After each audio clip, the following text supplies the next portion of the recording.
Hi everyone, in this video, I would like to share with you 12 types of passive income that aren't taxable. There are numerous ways to earn passive income, but unfortunately most of them are taxable. This is particularly true of income-generating investments, of which only a handful allow you to avoid paying tax. However, there are some credits, settlements and payouts that you can receive tax-free, although these are typically paid either annually or a single time. Number 1 is tax-free municipal bonds. The easiest, and indeed, one of the only, ways to generate tax-free income from your investments is to buy municipal bonds. Generally, municipal bonds are tax-free at the federal level.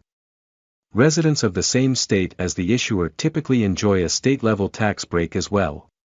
However, capital gains, if applicable, are fully taxable. Number 2 is inheritance. You won't have to worry about paying federal tax on any inheritances you receive, no matter how large they may be. In some cases, the decedent may have to pay estate taxes, but that's not a concern for beneficiaries.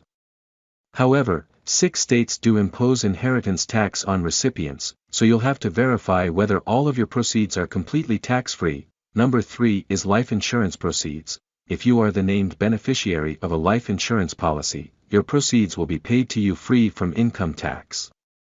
This is true even if you receive a very large policy, such as $1 million or more. Note that if you cash in a life insurance policy, rather than receiving the proceeds of a death benefit, you'll likely have to pay tax on some or all of it. Number 4 is disability payments. In some cases, disability payments can be considered taxable income. However, if you pay for all premiums of a health or accident insurance plan, any disability payments you receive are not considered taxable income. Number 5 is gifts.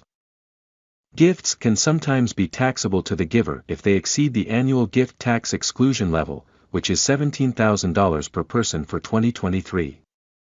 However, recipients of gifts never have to pay tax on what they receive. Number 6 is alimony. Alimony was formerly deductible by the payer and taxable to the payee, but that all changed in 2019. After January 1st of that year, payers could no longer deduct their alimony payments, and recipients no longer had to pay tax on them. Bear in mind, however, that some states, such as California, do not observe this federal change and still tax alimony. Number 7 is child support. According to the IRS, just as with alimony payments, child support payments are neither deductible to the payer nor taxable to the recipient. Number 8 is Roth IRA withdrawals. Roth IRAs are unlike traditional IRAs in that distributions from them are typically tax-free. As long as your withdrawals are qualifying, which generally means you've held the account for at least 5 years and are older than 59.5, you won't have to pay tax on any money you take out, even if it comes from interest or capital gains. Number 9 is disaster mitigation payments. If you suffer through a disaster, your state or local government may provide you with a disaster mitigation payment. These payments are not considered taxable income. Number 10 is qualifying adoption reimbursements.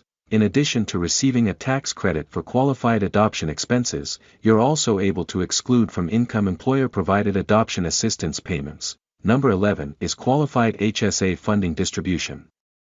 You're allowed to take a one-time distribution from your IRA to an HSA account without having to pay tax on that transfer. Number 12 is income in a state with no income tax. 8 states currently do not tax income that is normally taxable at the federal level: Alaska, South Dakota, Nevada, Florida, Texas, Wyoming, Washington, and Tennessee. This is one of the few examples when regular taxable income is non-taxable.